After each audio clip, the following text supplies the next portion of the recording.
안녕하세요. 사연의 처음을 어떻게 시작해야 할지 약간 부끄러운 마음이 듭니다. 저는 경기도 하남시에서 라이브 카페를 운영하고 있는 50대 여자입니다. 젊었을 때부터 학생의 낭만이라는 통기타를 좋아해서 아주 일찌감치 라이브 카페에서 노래를 부르는 아르바이트를 하고 있었습니다. 제 목소리가 아주 꾀꼬리 같다면서 저의 노래를 들으러 오는 손님들이 꽤 많았습니다. 제 자랑같이 들리시겠지만 음반을 내자고 하시는 제작자들도 가끔 와서 제 노래를 즐기다가 가셨죠. 저도 가수가 꿈이긴 했지만 그 당시에 계약금을 가지고 사기를 치는 사람들도 많았고 워낙 한 곡만 내고 빚만 떠안고 사라지는 가수들이 많았던지라 감히 제가 가수가 되려고 죽기 살기로 아등바등 살거나 그러진 않았습니다. 아르바이트를 하는 내내 저에게 홀딱 반해 쫓아다니는 남자들도 여럿 있었습니다. 하지만 사장님 내외분께서 저를 참 예뻐해 주셨던 터라 그런 사람들은 다 쫓아내버렸죠. 그럼에도 불구하고 딱 한 사람, 저를 멀리서 계속 지켜만 보고 신청곡을 통해 마음을 넌지시 전하는 남자. 그 남자만큼은 쫓아내지 않으시더라고요.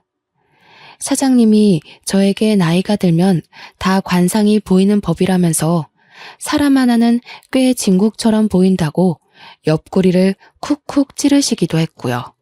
저는 적극적이진 않지만 꾸준히 저에게 감정을 내비치는 남자와 연애를 시작하게 되었습니다.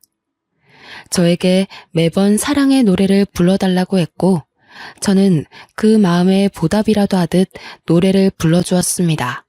그렇게 라이브 카페에서 쪽지를 주고받다 서로 눈이 맞아서 연애를 하게 되고 결국엔 결혼까지 꼴이 나게 되었습니다. 남편은 노래를 부르는 제 모습이 너무나도 사랑스럽다면서 결혼 이후에도 저에게 라이브 카페 일을 그만두지 말라고 했습니다. 물론 시댁에서는 무척이나 싫어하셨죠. 딴따라도 아니고 고작 라이브 카페에서 술이나 팔면서 노래를 부르는 술집 여자라고 저를 하등 생물인 것 마냥 취급하셨습니다. 이러려고 남편을 대학 보낸 게 아니라고 하면서 상견례 자리에서는 통곡을 하셨습니다. 저희 부모님께서는 이 결혼 절대 반대할 거라고 하셨지만 남편의 적극적인 모습에 결국 두 손 두 발 다 드셨습니다. 남편에게 네 팔자 네가 꼰 거라고 욕하셨지만 저는 든든한 남편만 있으면 다 괜찮다고 생각했어요. 저와 남편의 신혼생활은 그렇게 낭만적이지만은 않았습니다. 시댁에서는 늘 저를 무시하셨고 대기업에 다니는 시동생과 비교를 하셨어요. 남편은 중소기업에서 하청 담당 업무를 보고 있었는데 월급이 시동생과 꽤 많이 차이가 났거든요. 하지만 남편은 본인 회사에 대한 자부심이 있었고 저는 그걸 존중해 줬어요. 시댁에서만 내내 잔소리를 하셨죠. 아니, 우리 아들이 버는 돈이 쥐꼬리 같으면 며느리라도 대기업 다니고 하면 얼마나 좋아? 어디 노래나 부르고 웃음이나 파는 여자를 데리고 와서는 좋다고 둘이 난리를 치는데 내가 정말 속이 터져 죽겠어. 시어머니께서 친구분과 통화를 하는 걸 보고 저는 속이 참 많이 상했습니다. 제가 좋아서 노래를 부르는 일을 하는 건데 고작 웃음이나 파는 여자 취급을 당하니 자존감도 많이 떨어지더라고요. 그래도 그 와중에 예쁨을 받겠다고 명절이고 행사고 빠지지 않고 참석해서 굳은 일도 다 했는데 결국 돌아오는 건 비난과 혼란이었습니다. 결혼한 지 5년 정도 흘렀을 때 갑자기 라이브 카페 사장님 내외분께서 가게를 정리하고 귀농을 하고 싶다는 말을 하셨어요. 그런 언질조차 받지 못했었는데 정말 하루아침에 정리를 하겠다고 하시니 너무나도 당황스러웠습니다. 그럼 라이브 카페를 아예 정리하시는 거예요? 그래서 말인데 미선 씨가 인수해서 운영하는 건 어때? 제가요? 우리 카페 단골 손님들이야. 전부 미선 씨 노래 들으려고 오는 손님들이고. 알잖아. 우리 카페 단골 손님들 매출이 얼마나 대단한지. 어차피 이 자리에서 할 수 있는 게 라이브 카페뿐일 텐데 미선 씨가 맡아서 하면 좋지. 저는 남편과 오랜 시간 상의를 거쳤고 결국 라이브 카페를 인수하기로 결정했습니다. 권리금이니 건물값이니 전부 대출을 받아야만 했지만 그래도 월 매출을 생각하면 나쁘지 않다고 결론을 내렸습니다. 저와 남편은 저희의 건물이 생긴 것, 매장이 생겼다는 것에 조금 들떠 있었습니다. 하지만 시댁의 입장은 저희와 영 반대였죠. 아니, 우리랑 상의도 없이 그 술집을 인수했단 말이야? 술집이라고 하기엔 음료들도 있어서 카페 정도만 생각하시면 좋을 것 같아요. 매출도 꽤 나오고 자리도 정말 좋은 자리였고요. 손님도 됐다.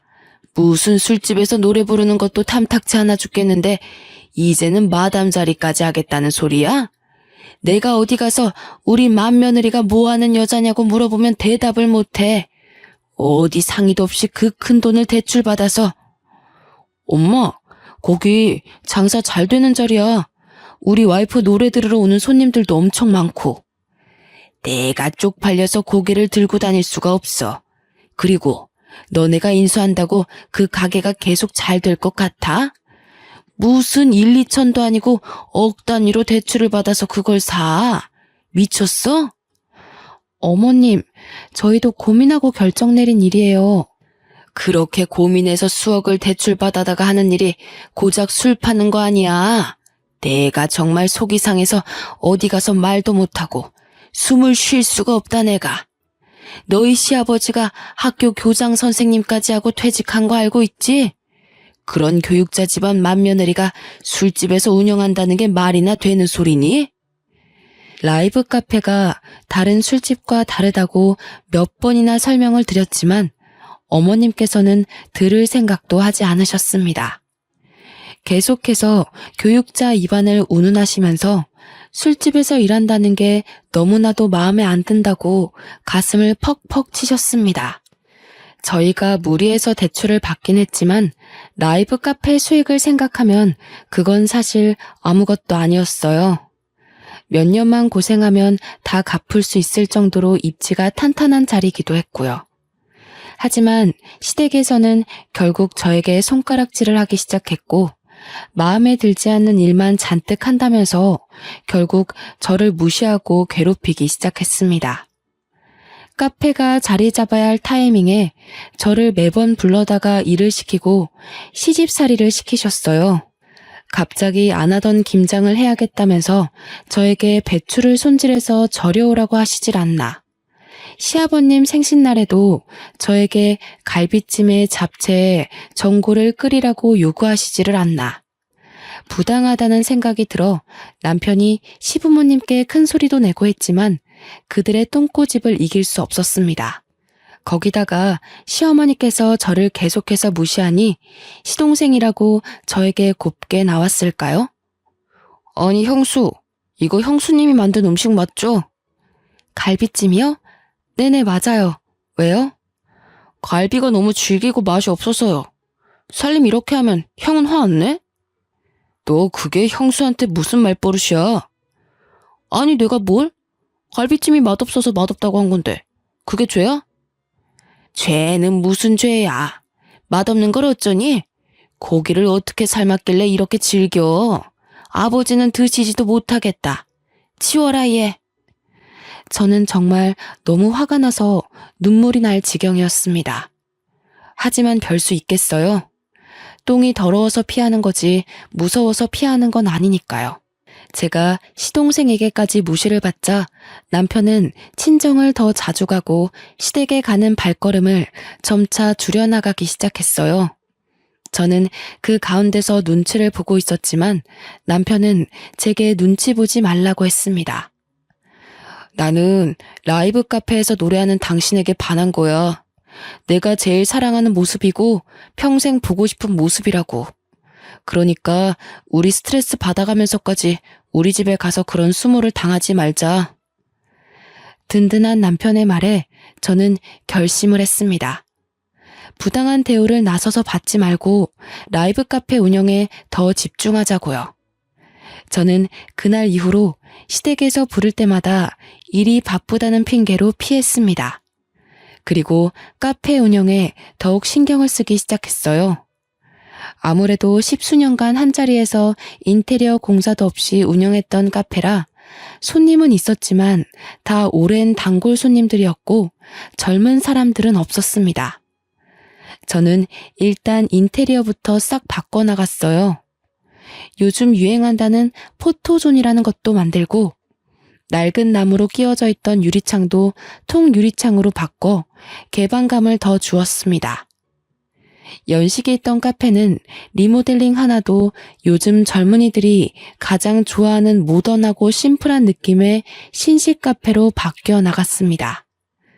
거기다가 입소문이라는 게 얼마나 무서운 건지 젊은 사람들이 SNS에 사진을 올리자 소문이 번지고 번져서 포토존에 사진 한 번씩 찍으러 사람들이 줄을 서기 시작했습니다.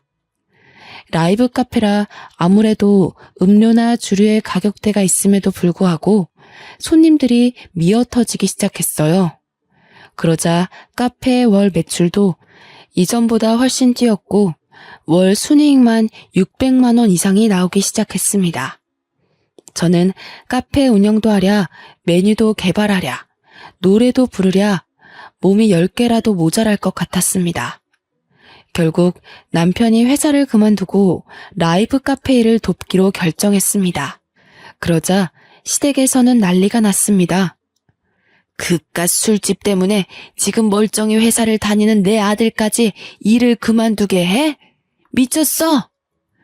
저에게 막말을 하는 시어머니 때문에 탈모가 올 정도였지만 든든하게도 남편이 모조리 막아주었습니다. 우리 와이프 월 매출이 얼마나 되는지 알고 하는 소리예요? 제가 한 달 야근 꼬박하고 뼈 빠지게 일해도 이 사람 버는 돈의 절반도 못 벌어요. 제가 나서서 일 그만두고 돕겠다고 한 거고요. 제발 우리 일에 신경 좀 그만 쓰세요. 며느리 하나 잘못 들여서 우리 아들까지 막장으로 나가는구나. 이래서 립스틱 실뻘건 거 바르고 다니는 애들이랑은 어울리지도 못하게 했어야 했는데 아이고 이제 우리 둘째 장가 간다고 상견례 하자는데 첫째 내가 술집 한다고 내가 어찌 말을 하겠니? 내가 그 자리에서 고개라도 들고 살겠니? 그럼 상견례에 저희는 안 갈게요. 그럼 됐죠? 남편은 화를 내면서 동생의 상견례 자리에 불참하겠다고 선언했습니다. 시어머니께서는 그래 차라리 잘 됐다며 되려 소리를 치셨지만 남편은 굴하지 않았습니다. 진짜 안 갈 거냐고 물어보니 사과하기 전에는 죽어도 안 가겠다고 하더라고요. 상견례 날짜가 다가오자 시아버지께서 저에게 전화를 하셨습니다. 아무리 그래도 형이 상견례에 안 온다고 하면 가족 간에 불화가 있어 보이지 않겠냐? 너희가 고집 그만 꺾고 얌전히 참석하고 입 조심하다 가거라. 아무리 싫다고 해도 남편의 가족이다 보니 저는 눈치가 좀 보이더라고요. 결국 남편을 설득해서 상견례 자리에 참석하게 되었습니다. 상견례 자리에서 시어머니는 얼굴에 웃음꽃이 아주 활짝 피셨더라고요. 알고 보니 동서될 사람이 유명 대기업에 다니고 있었습니다. 시동생이랑 사내 커플이라고 하더니 그렇게 소원하던 대기업 며느리를 드디어 보시게 된 거예요. 저희는 아무 말도 안 하고 자리만 지키고 있었는데도 불구하고 예비 동서가 저를 보는 눈빛이 영 이상하더라고요. 상견례 자리에서 어떻게 밥을 먹었는지 잘 기억도 나지 않는 채로 돌아왔고 다음날 가게를 오픈하러 나갔는데 가게 앞에서 예비 동서와 시어머니께서 기다리고 있더라고요. 저는 깜짝 놀라서 가게 문을 열고 안으로 두 분을 모셨습니다. 아니, 누가 술 장사하는 거 아니랄까봐 가게 문을 이렇게 늦게 여니? 평일에는 오전 11시나 되어야 가게 문을 열었거든요. 아무래도 오전에는 커피를 주문하는 사람들이 대부분이고 커피값이 다른 카페에 비하면 많이 비싼 편이라 그마저도 오전엔 손님이 없었어요. 오후 4시 이후부터 장사가 잘 되는 편이었습니다. 하지만 이런 사정을 모르는 시어머니와 예비 동서는 저희 가게를 깎아내리기에 바빴습니다. 이렇게 장사가 안 돼서야 원. 인테리어도 허여멀건해가지고 이게 뭐냐? 이래서 우리 아들 대출 빚이나 다 갚을런지 내가 답답해서 원. 그러게요, 어머님. 이래서 평범하게 회사 다니는 게 제일 좋은 거라니까요. 맞다, 맞아. 그것도 대기업 다니는 게 최고지. 내가 그래서 우리 둘째네는 걱정이 없어요. 근데 어머님 말씀대로 인테리어가 좀 촌티나네요. 요즘은 이런 북유럽 스타일로 잘 안 하는데. 우리 둘째 며느리가 조금 일찍 왔으면 그런 것도 다 조언해주고 좋았을 텐데. 저 가방끈 짧은 애가 뭘 알겠어. 저는 너무나도 화가 났지만 꾹 참아야 했습니다. 예비 동서와 시어머니의 짝짝꿍이 얼마나 잘 맞던지 저는 완전 꽂아놓은 보리자루 취급이었습니다. 아무리 인테리어의 유행이 바뀐다고 해도 여전히 포토존에서 사진을 찍기 위해 방문하는 손님들도 많았고 젊은 층 사람들도 단골이 늘어서 장사는 나름 대박이었거든요. 제가 얼마나 버는지는 전혀 모르는 시댁 식구들에게 솔직히 설명해주고 싶지도 않았고요. 그렇게 제 속을 뒤집고 사라진 뒤 저는 예비 동서에게도 마음을 닫기로 굳게 결심했습니다. 그렇게 시동생과 동서가 결혼을 하고 얼마 지나지 않아 가족 모임에서 또 저희를 비교해가며 무시해대는 시어머니 때문에 남편은 머리 꼭대기까지 화가 나버렸습니다. 예, 첫째야, 와서 설거지해라. 어머님, 저 지금 과일 깎고 있는데요. 동서가 가서 좀 도와줄래?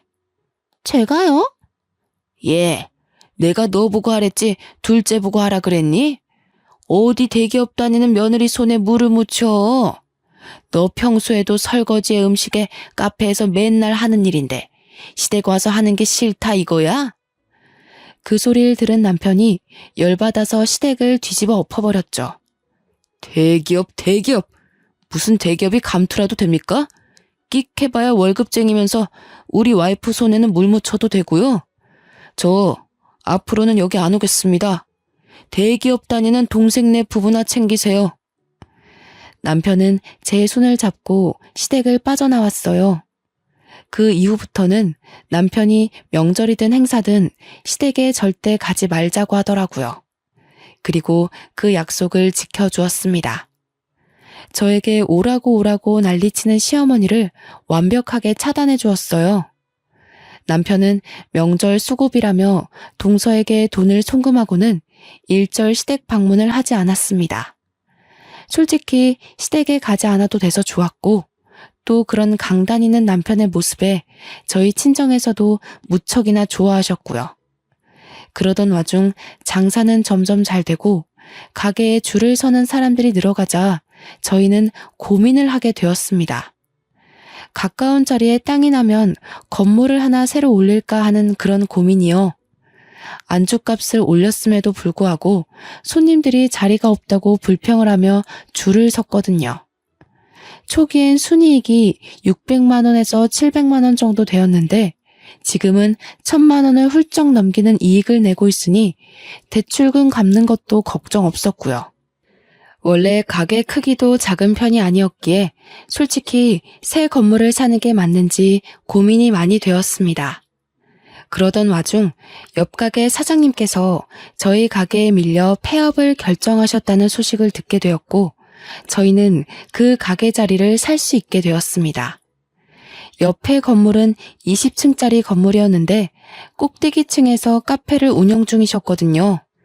강변이 한눈에 보이는 뷰 맛집이었지만 특색이 없었던 카페라 저희가 인수한 다음 인테리어까지 새로 해서 2호점을 만들었습니다. 기존의 라이브 카페 형식이 아닌 요즘 젊은 사람들이 좋아하는 라운지 펍 같은 분위기로 꾸미고 2호점은 남편이 운영하기로 결정했습니다. 저희 가게에 시그니처 메뉴들을 다 가져다 놓았더니 홍보도 안 했는데도 손님들이 줄줄 미어 터지는 게 아니겠어요? 옥탑도 있고 야경도 멋지게 보이는 자리라 그런지 오픈한 지 두어 달 만에 각종 방송에서도 취재를 나오기 시작했습니다. 장사가 잘 되니 명절 같은 대목에는 자연스럽게 시댁 방문을 더욱더 멀리하게 되었습니다.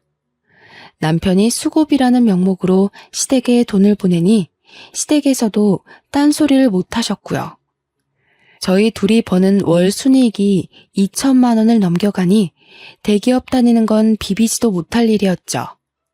하지만 그럼에도 불구하고 시어머니께서는 동서를 꼭 끌어안고 어차피 한철 지나면 쫄딱 망하는 사업이라면서 저희를 무시했습니다.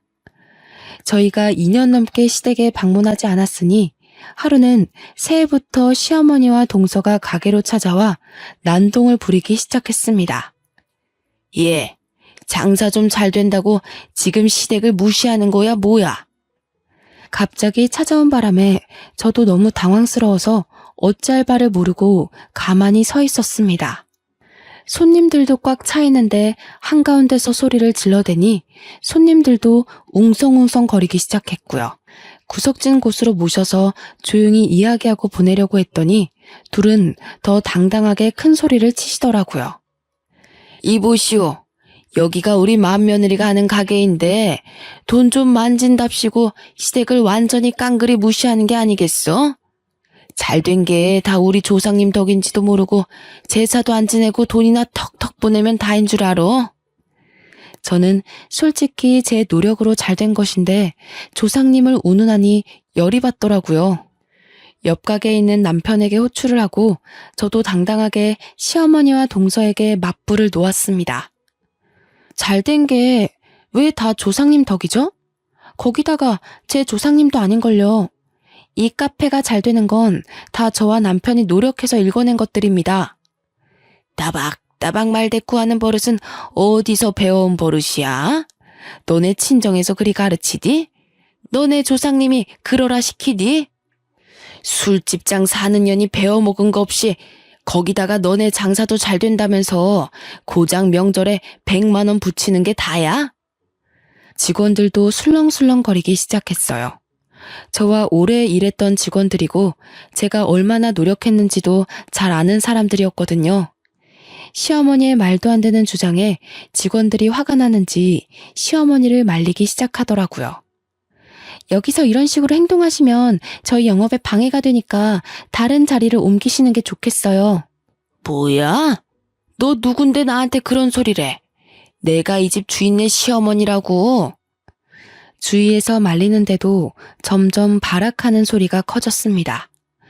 무슨 분노 조절 장애가 있는 사람도 아니면서 마치 그런 병이라도 있는 사람인 것 마냥 소리를 고래골래 질러댔어요. 말도 안 되는 트집을 잡아가면서 말이에요. 말리는 사람들을 뿌리치고 저한테 달려와서는 막 삿대질을 하는데 정말 당황스럽더라고요. 저희 직원들 말 못 들으셨어요? 여기서 이러시면 영업 방해예요. 영업 방해? 이게 미쳤나? 어디 시어머니 무서운 줄도 모르고 그딴 소리를 짓거려. 오늘 너 죽고 나 죽자. 도대체 왜 이러시는 건데요? 돈 좀 번다고 유세했더니 한 달에 버는 돈이 몇 천이라고 방송에 나와서 떠들더니 우리를 무시하고도 네가 잘 될 줄 알아? 제가 언제 무시했다고 그러세요? 술 파는 사람이라고 무시한 건 어머님이시잖아요. 내가 뭐 틀린 말 했니? 술 파는 거 맞잖아. 장사가 잘 되면 돈이라도 턱턱 내놓던지. 다른 며느리들은 시어머니 용돈하라고 매달 100만 원, 200만 원 준다는데 넌 뭐야 도대체? 잘난 대기업 다니는 며느리 두고 왜 저한테 그러세요? 어머 형님, 제가 버는 게 되면 얼마나 된다고 그러세요? 잘 될수록 나누면서 살아야 한다고 하던데 형님 너무 욕심 많은 거 아니에요? 그럼 동서도 장사해. 어디 대기업 다니는 애 보고 이딴 술 장사나 하라는 거야? 말 같지도 않은 소리로 저에게 쏘아대는데 주위를 둘러보니 카페에 왔던 손님들이 전부 핸드폰으로 사진 찍고 동영상 촬영을 하고 있더라고요. 결국 남편이 경찰과 함께 등장했고 시어머니는 경찰까지 불렀다면서 난리가 났습니다. 영업방에 우는 하더니 지 시어머니 무서운 줄 모르고 경찰을 불러? 나가세요. 왜 여기 와서 이러세요, 어머니? 너도 그러는 거 아니다. 키워준 은혜도 모르고 너무 배은망덕한 것 아니냐? 이게 다 전현한테 물들어서 그런 거야. 분에 못 이겨 시어머니께서는 제 머리채를 잡고 흔들기 시작하셨습니다. 경찰이 놀라서 시어머니를 제게서 떼어놓으려고 했고 저는 머리채가 잡힌 채로 이리저리 끌려다녔습니다. 옆에서 제잘제잘 거리면서 시어머니 편을 들고 얄밉게 굴던 동서는 경찰이 등장하자 꿀먹은 벙어리가 되어 입을 꾹 다물었고요. 시어머니는 결국 영업방해 및 상해죄로 경찰과 함께 경찰서로 가게 되었습니다. 다시금 카페가 잠잠해지자 시키지도 않았는데 직원들이 서비스라며 각 테이블에 음료를 나르기 시작했어요. 그러자 손님들께서도 해프닝이라고 여기시더라고요. 저에게 다가와서 동영상 다 찍어두었다면서 증거가 필요하시면 보내드리겠다고 했어요. 남편은 그런 손님들에게 증거 영상을 다 받아다 두었습니다. 남편과 함께 경찰서로 가니 동서와 시어머니께서 조서를 쓰고 있더라고요.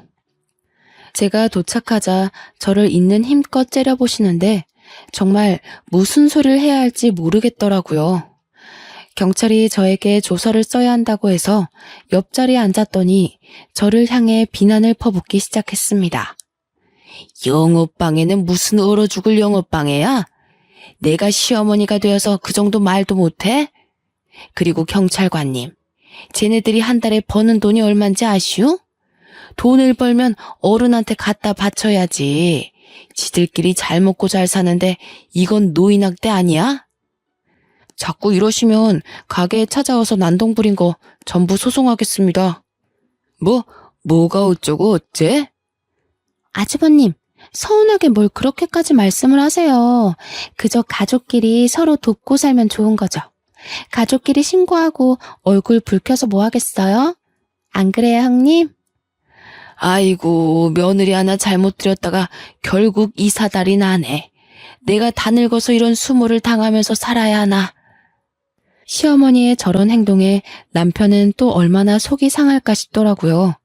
저는 결국 법적 조치를 원하지 않는다고 말을 했어요.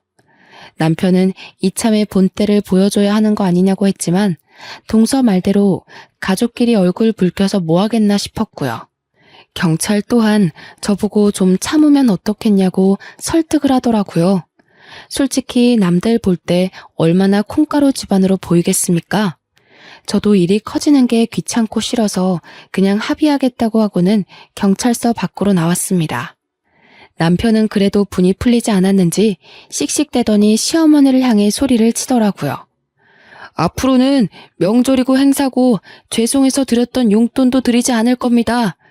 가게에 한 번만 더 찾아오시면 그때는 가족이고 뭐고 다 필요 없어요. 영업방해로 고소하고 합의도 안 할 겁니다. 시어머니께서는 목덜미를 잡고 넘어가는 신용을 했지만 남편은 뒤도 돌아보지 않고 경찰서를 나오더라고요. 그러면서 제 손을 꼭 잡고는 참고 넘어가줘서 고맙다고 했어요. 남편의 속이 얼마나 시커멓게 탔을지. 아무리 그래도 낳아주고 길러준 친엄마인데 저런 식의 마무리는 원치 않았을 것 같더라고요. 아무리 몸이 힘들다고 하지만 회사 다닐 때보다 가게를 운영하는 지금이 훨씬 더 행복해. 계속 회사에 있었으면 지금처럼 우리가 살 수 있었을까? 나는 당신과 함께 있는 게 훨씬 더 소중하고 행복하니까 더 이상 우리 집에 미련 갖지 않을 거야. 남편은 진심으로 제 생각을 해주었고 저도 남편의 말을 따르기로 했습니다. 아무리 낳아주고 길러준 정이 있다고 해도 자꾸 저렇게 비교만 해대니 좋은 마음으로 대할 수가 없겠더라고요. 그렇게 저희는 시댁과의 인연을 완전히 끊어냈습니다. 고소를 운운했더니 시댁에서도 더 이상 가게에 찾아오거나 하는 일은 없었습니다. 저희는 안정이 되었고 친정 부모님께서도 가게 일을 도와주시게 되었어요. 제가 임신을 했기 때문입니다. 오랜 시간 아이가 생기지 않아 어느 정도 포기하고 있었는데 마음의 안정을 찾아서 그런 건지 자연적으로 임신이 되었습니다. 나이가 많았던 탓에 검사할 것도 많고 조심해야 해서 친정 부모님께서 저의 빈자리를 채워주셨습니다. 남편은 친정 부모님께 2배로 더 잘해드렸어요. 시댁의 몫까지 더 잘하겠다고 했습니다. 그렇게 3년의 시간이 지났고 저는 돌이 지난 아이를 키우면서 가게 일도 다시 복귀를 했고요. 아이는 친정 어머니께서 봐주시기로 해서 걱정이 없었습니다. 그러던 도중 남편이 무슨 고민이 있는지 며칠 동안 안색이 영 나쁘더라고요. 때가 되면 남편이 말을 해주겠지 싶어 기다렸는데 밥까지 잘못 삼키는 걸 보고 도무지 안 되겠다 싶어 물어보았습니다. 그러자 남편의 입에서 한숨과 함께 놀라운 말이 쏟아졌습니다. 어머니께서 쓰러지셨다고 하시네. 쓰러지셨다니? 그게 무슨 소리야? 나도 며칠 전에 들었어. 갑자기 쓰러지셨는데 뇌혈관이 막혔다네. 뇌성마비가 와서 몸에 반을 못 쓴다고 하셔. 어머, 그럼 병원에 계신 거야? 일단 시술은 끝나서 퇴원은 하셨는데 간병인을 두자고 해도 외부인은 싫다고 고집을 부려서. 동서가 병수발을 들고 있다는 거야? 회사는? 회사도 그만뒀다네, 오늘. 동생이 혼자 버는 것도 한계가 있고 부모님 연금도 많이 나오는 건 아니라서. 알고 보니 시어머니 성격이 한가닥 하시니까 동서를 엄청나게 구박하는 것 같더라고요. 동서는 그동안 시어머니한테 받은 게 있어서 싫다고도 못하고 옆에 붙어 있는데 수발 들어주느라 매일 죽을 상이라고 하더군요. 심지어는 시어머니 수발 때문에 동서가 회사까지 그만둔 건데 이제 볼 것도 하나 없는 년이라면서 어눌한 말투로 구박한다고 하더라고요. 저는 그 이야기들을 모두 듣고도 따로 연락을 하진 않았습니다. 그동안 제가 당했던 수모들인데 동서가 듣는다고 제가 뭐 위로라도 해줘야 하나요? 게다가 동서는 어머님 옆에 찰싹 붙어서 여우같이 저를 욕했던 인간인걸요. 며칠이 더 지나고도 제가 별말 없자 시아버지께서 제게 전화를 하셨습니다. 얘야, 아직도 꽁에 있는 게냐? 네가 그래도 맏며느리인데 좀 도와줘야 하지 않겠니? 제가 왜 도와드려야 하는데요? 못 배워 먹은 거 티내지 말고. 지금 네 시어머니가 그렇게 힘들게 버티고 있는데. 지금 무슨 소리를 하시는 겁니까? 이제 와서 아쉬우세요? 저희 보고 술 장사한다고 무시할 땐 언제고 돈 필요하니까 저희 찾으시는 겁니까? 마음이 약해져서 고민했었는데 아직도 이러시다니. 잘 알겠습니다. 죽어도 안 도와드릴 겁니다.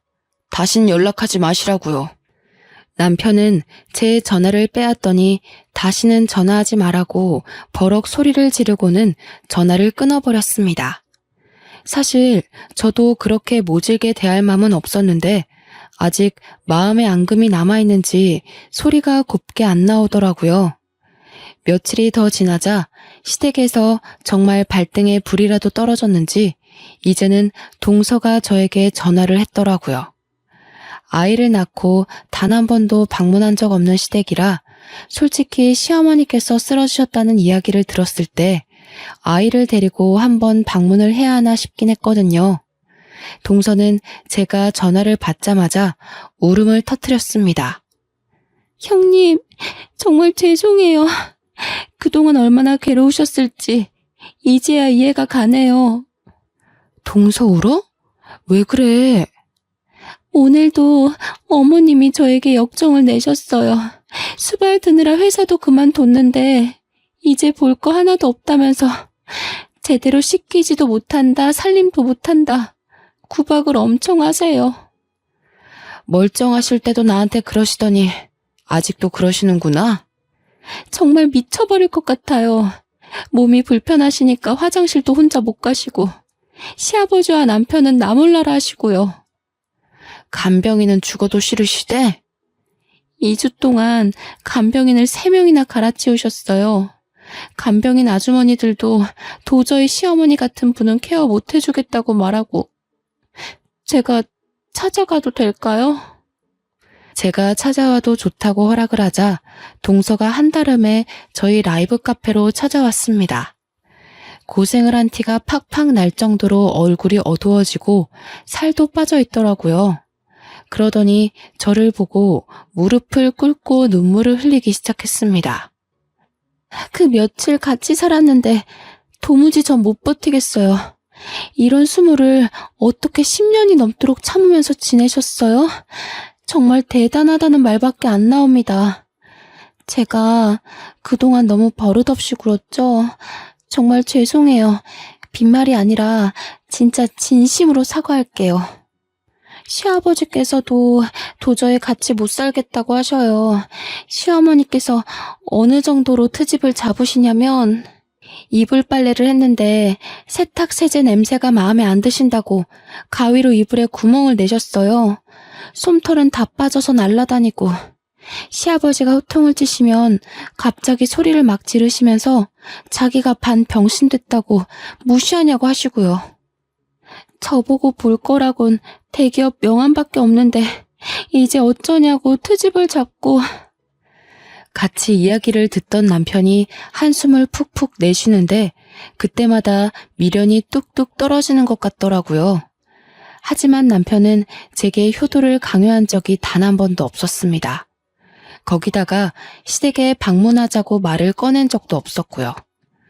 여기서 칼을 쥔 건 저라고 생각했습니다. 그래서 결국 제가 먼저 입을 열었어요. 동서, 내가 도와줄게. 여보! 솔직히 그동안 시어머니와 동서가 나한테 했던 행동들이나 말이나 나한테 너무나도 상처였기 때문에 도와주고 싶지 않았어. 그래도 내 남편이 나에게 얼마나 지극정성으로 잘했었는지 알고 있기 때문에 내 남편의 엄마라서 도와줘야겠다고 하는 거야. 결코 동서를 용서하거나 동서를 좋아해서 하는 일은 아니야. 감사합니다. 감사해요, 형님. 남편도 제 손을 꼭 잡아주었습니다. 저는 바로 행동으로 옮기기 시작했어요. 좋든 싫든 시어머니를 요양원으로 옮기기로 결정했습니다.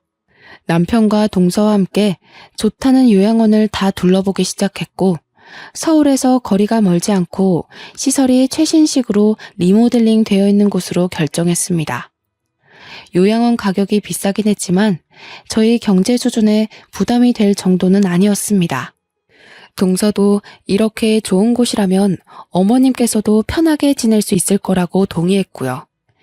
시부모님을 찾아뵙는 건 솔직히 내키지 않았지만 그래도 이야기는 전해야 할 것 같아서 아이를 데리고 시댁에 방문했습니다. 시아버지께서는 아이를 보고 내심 좋아하시더라고요. 그리고 아버님께만 솔직하게 요양원을 계약하고 왔다고 이야기를 했습니다. 그래, 고맙다. 지금이라도 이렇게 마음 바꿔서 해준다니 고맙구나. 그동안 저희에게 뱉은 말들이 있어서 그런지 더 말은 못하시고 고맙다고만 하시더라고요. 결국 시어머니는 요양원으로 이송되었고 저희는 매달 자동이체를 하고 있었습니다. 그 이후에도 시아버지께서 아이가 보고 싶다는 의사를 넌지시 밝히셨지만 솔직히 저는 내키지 않아서 가보진 않았습니다. 그런데 한 3개월쯤 지났을까? 동서에게서 연락이 오더라고요.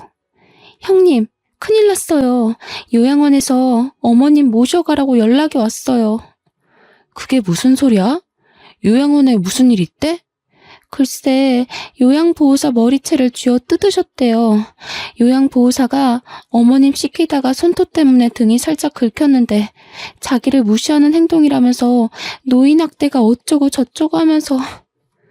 요양보호사 머리채를 잡아서 쫓겨난다는 이야기지? 네, 이번 주 내로 당장 비워달라고.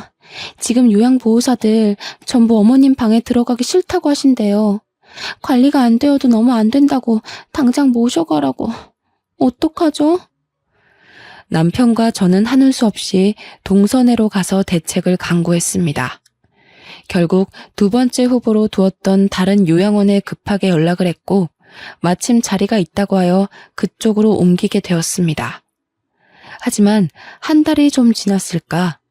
두 번째 요양원에서도 같은 이유로 어머님의 퇴소를 요청해 왔습니다.